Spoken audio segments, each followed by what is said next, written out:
Brother Abdullah, when and how did your journey to Islam begin? Oh, A long time ago? a long time ago. When people ask that question, it's hard for me to forget the statement of one American Islamic Studies professor. His name's Dr. Sherman Jackson. He had put forth this idea that in the Western world, African Americans, I'm African American, are the only ethnic group that, when they convert to Islam, it's not like a cultural apostasy sort of thing. There's not this like kind of deep-rooted confusion or why do you do it? That's strange, that's weird. Not to the same degree that it might be for other groups of people. And I say that Why, what is unique about this? just the history, the history. So like, I that comes to mind in answering and starting to answer your question because my journey to Islam, in a sense, has a context, a historical context that predates me.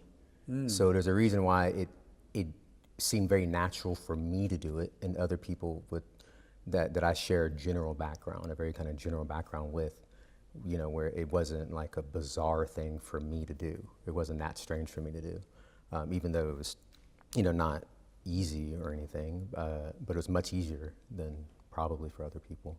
So, many of your guests probably know some general contours of American history, and so that's a context for it. So, I'm 34 years old. I was born in the mid-'80s, and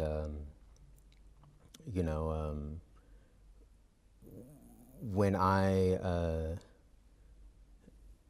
growing up, you'd always hear, I was raised Christian, obviously. Where did you grow up? In Houston, Texas. And I had this exposure to what Islam actually was through my schooling. So I went to Catholic school from upper middle school through university, and so you take world religion classes, even though from a Catholic perspective, because my mother's Catholic, my father's Protestant in the same household, and but I went to Catholic school, so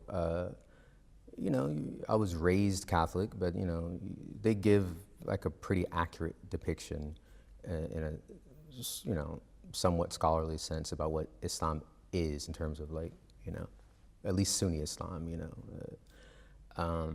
but at the same time, I'm sorry, go ahead. So what you knew about Islam in Catholic school was not contradicted, but what you learned about it Later. afterwards? No, I mean I knew very broad general things, and I mention that because on the flip side, from kind of a more of a quote unquote cultural level, being African American, when you hear about Islam, it's it's normally Malcolm X, Nation of Islam kind of thing, and there's always a positive connotation. There's never a negative connotation. Oh, really? Right. So Because of the struggle? because of that, all of that. So you grow up, when I was little when Spike Lee's Malcolm X movie came out, but I remember when it came to TV, because I was probably like 6 when it actually came out, but when it came to television, you watch it with your parents, you grow up with that in the pop culture and the popular culture. And so, and knowing the general contour of his story, so there's two different things, in the American context. There's the whole kind of Nation of Islam and other kind of like proto-Islamic movements thing, and then you have, actual Islam. And then, so I was never like confused about that per se, but I never thought about it a lot, like. It wasn't an issue. It wasn't an issue, but I never gave it much thought. But if someone was to tell me, yeah, there's Islam in, as it's practiced in Afghanistan, and there's in Nigeria, then there's like this thing with Farrakhan, I would know there's a distinction between the two, But anyways, I didn't start, really looking into becoming Muslim until college. I made, I was a university student, I did university student things. I did high school student things. You know, I had a lot of friends that played music and things like that. So, you know, I was around kind of a lot of, you know, the kind of partying and arts and that kind of thing, kind of all mixed in, you know. And so I remember I think my freshman year, because I was still in the dormitory, my freshman year of college, you know, because I was the kind of person to like read books on like religion, like Eastern religion, even Abrahamic religion, you know, a little bit. I would read a little, you know, something here or there. I'm really into like social sciences and things like that. So, you know, I was always kind of intellectually curious in that way and spiritually curious about cultures. My BA is in international relations. So like, again, like, you know, so I remember in my dorm, not to trail off, but in my dorm, after looking into some different religions, I just told myself, when I get serious, I'll just become Muslim. I told myself that at 19 years old, but I didn't actually do it until like 4 years later. But what triggered the interest in religion as a whole? Oh, well, just like the, you know, what I was saying about, you know, what I was exposed to in high school and in college, you know, while that's a certain kind of fun, you get kind of burned out in those things, especially if you have not just spiritual aspirations, but like kind of like a drive to live a more morally like structured and productive life. That was always in me from like a very, very young age. It's like the moral aspect and the spiritual aspect. I mean, I have, you know, stories from when I was like 6, like, you know, very kind of, you know, events and stories I never forgot, and but I would, you know, I'm part of the MTV generation, so that doesn't, you know, I mean, I still had those drives in me despite, you know, making bad choices and all that kind of thing. So after the 4 years, what triggered the conversion? One thing that helped was that in university, I had a boss for a university job. You know, kids have university jobs. So I worked in the audio-visual department. We would rent cameras out, you know. So when students had, you know, like a video project they had to do, you know, we rent them cameras. And so my manager was a Muslim, Sunni Muslim. He was an African-American brother who converted in Saudi. I think he worked in Jeddah, if I remember correctly. And he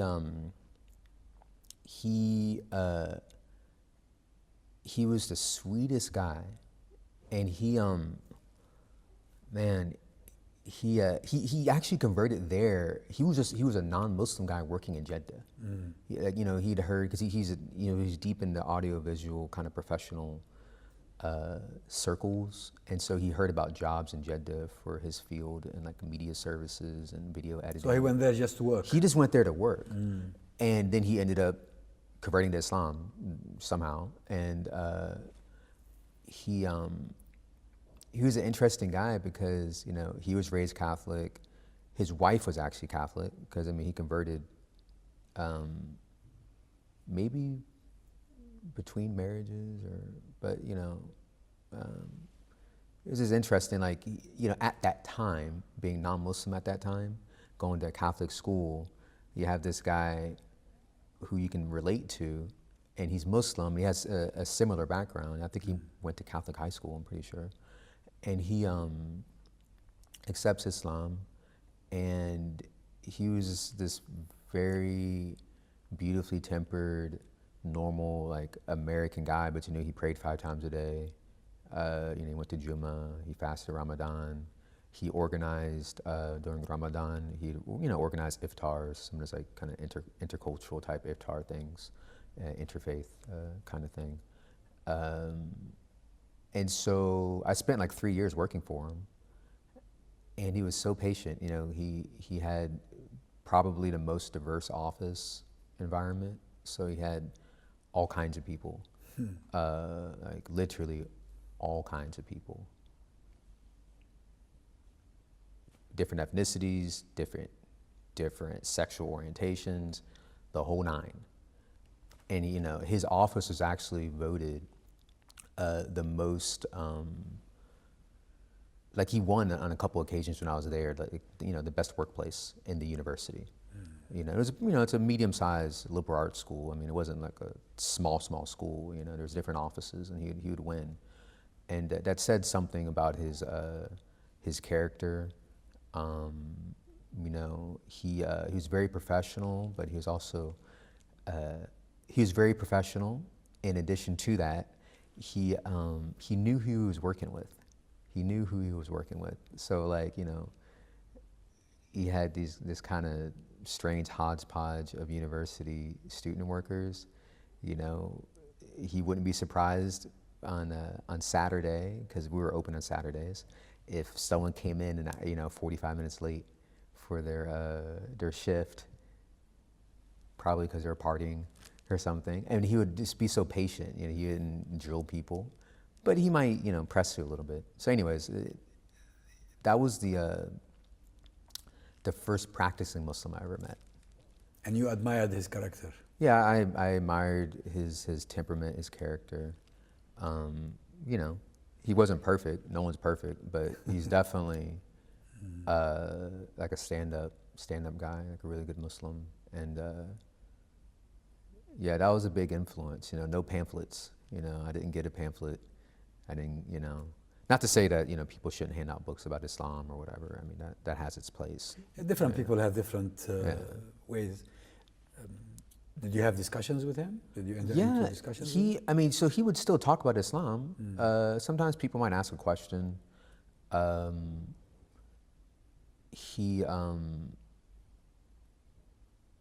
I mean, he would still talk about Islam sometimes, but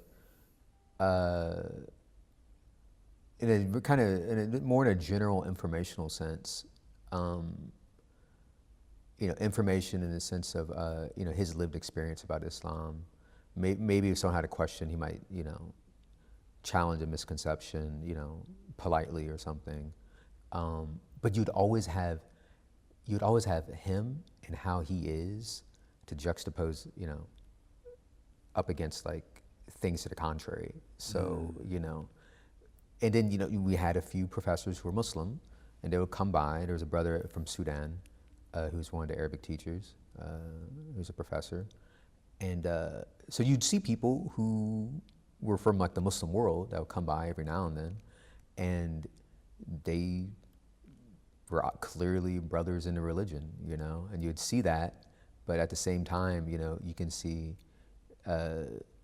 how comfortable he was trying to be a good Muslim as, you know, an American in his context. He didn't seem, you know, he never gave anyone the impression that you had to like not be, you know, Mexican American if you're a Mexican American, you know, and be Muslim, you know, that you would have to like become someone else, you know, entirely other than, you know, improving your morals and character and changing your religious or spiritual practice and everything. But so that was helpful. And then a year, a little over a year, about a year and a half after university, then I accepted Islam. After you graduated? Yeah, after I graduated. Yeah. What was the impact on your family? You know, it was interesting. My family actually, you know, I can't be the first person you've interviewed to say that they tried to hide it a little bit, you know, from their family.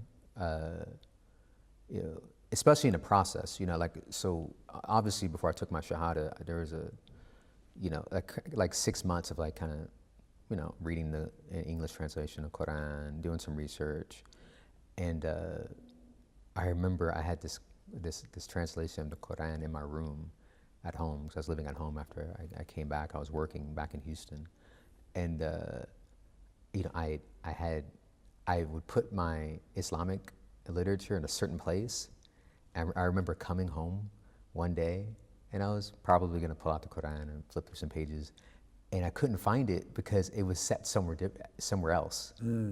Someone moved it. Yeah, and that was a message. That was a message to me that they knew that I was, kind of in this, looking at Islam in a serious way, because otherwise people would have the common courtesy or a sense of shame, in the sense of digging through someone's stuff to put it back. Were they in any way hostile? At first, there was some like a minor level of hostility, like resentment. I wouldn't say hostility. Like no one was like sneaking pork in my beans or anything, but or kicking me out. But I remember when I told them, I told them, and my parents were very agitated. I remember one parent said, "So who kind of like I joined a cult or something, who got you to do this, kind of thing, As if you were brainwashed. Yeah, or something. it's unfortunate. But I wasn't surprised, I know them, very well. So alhamdulillah. But then you kept a good relationship afterwards with them? Yeah, for some years it went. Any of your family members converted afterwards? No, not yet. Please keep them in your du'as, inshallah. Inshallah. I mean, a family is a major challenge, of course, because you're born into that family, you grow up into that family, you're part and parcel of it. So it's a big challenge, but there are other challenges as well. I mean, when your friends, your acquaintances see you behaving differently or taking a different course in life. Was that tough?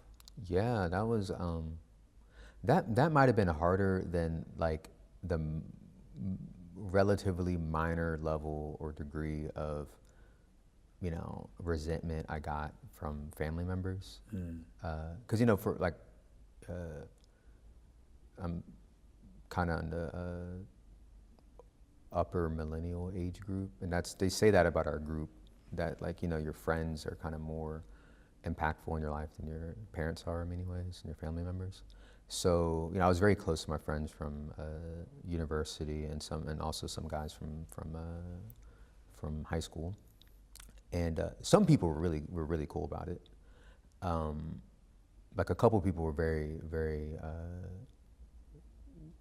understanding, and they didn't think much of it per se. And some people, they couldn't get it. And we actually had one friend of mine actually, we didn't talk for a few years. And then we recently started talking again. But I remember I was actually at his house probably a year and a half after I converted to Islam. And people were doing things they normally would do, right? Drinking beer and smoking marijuana and stuff. And I wasn't doing it. That's the thing, like, what's wrong with you? Yeah. Because the thing is, I think as a lot of people would know, the development of new routines, new crowds, that you'll be around, new friends, that you can't do that overnight. So, this thing happens and you accept Islam, and you personally start doing new things and stop doing other things, or at least you try to, and that's part of your developmental process. But then, like, I'm an extrovert overall. I'm more so of an extrovert, and I had quite a good amount of people that I would actually call like good friends, and some people not really. But so you still want to hang out with your friends. You still want to go. You go visit them at their home or whatever. Actually, I went to university in Austin, so I was visiting him at his house in Austin, Texas, which is the capital of Texas. It's and really, I mean, the guy, you know, he's like the last guy you'd expect. You know, he was, you know, he even read books, you know, English translations of Rumi and things like that.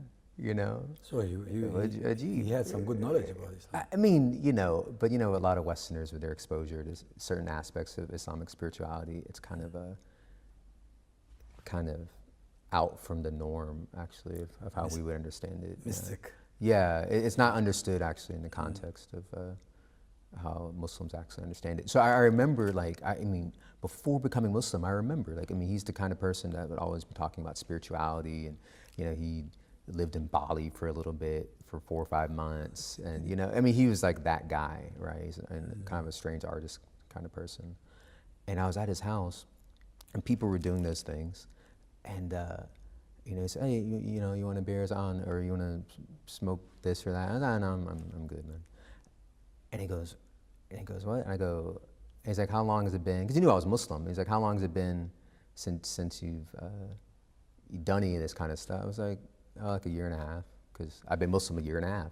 So like I had stopped all that probably a few, you know, I was, you know, from the point of my shahada, I didn't do any of that stuff.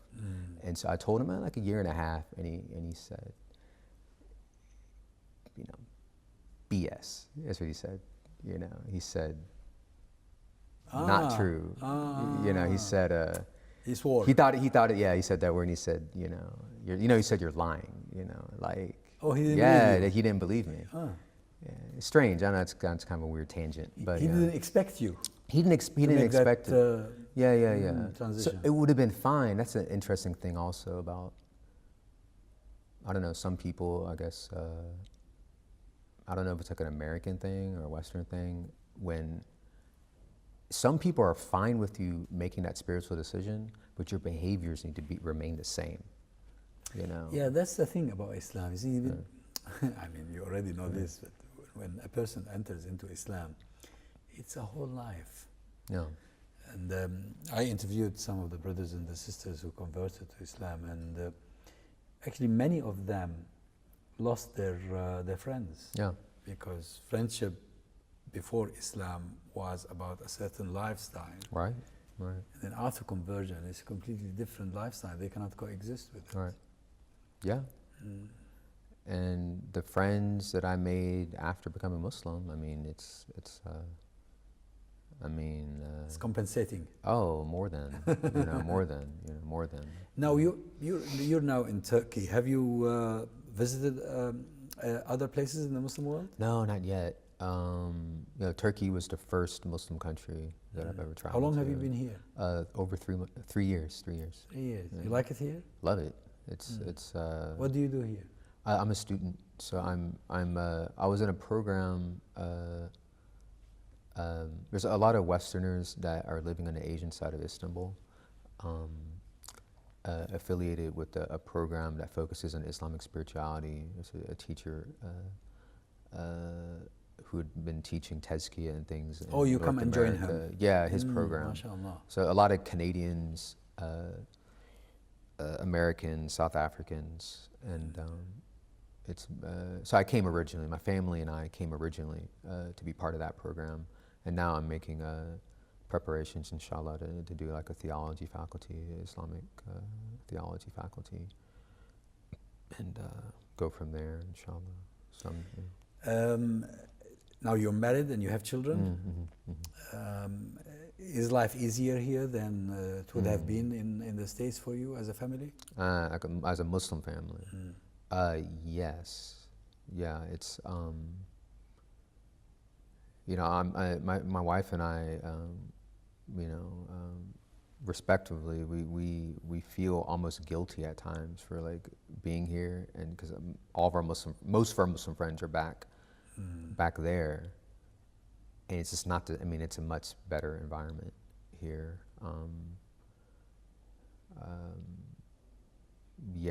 Our kids, all parents, inshallah, are very concerned about their kids and upbringing.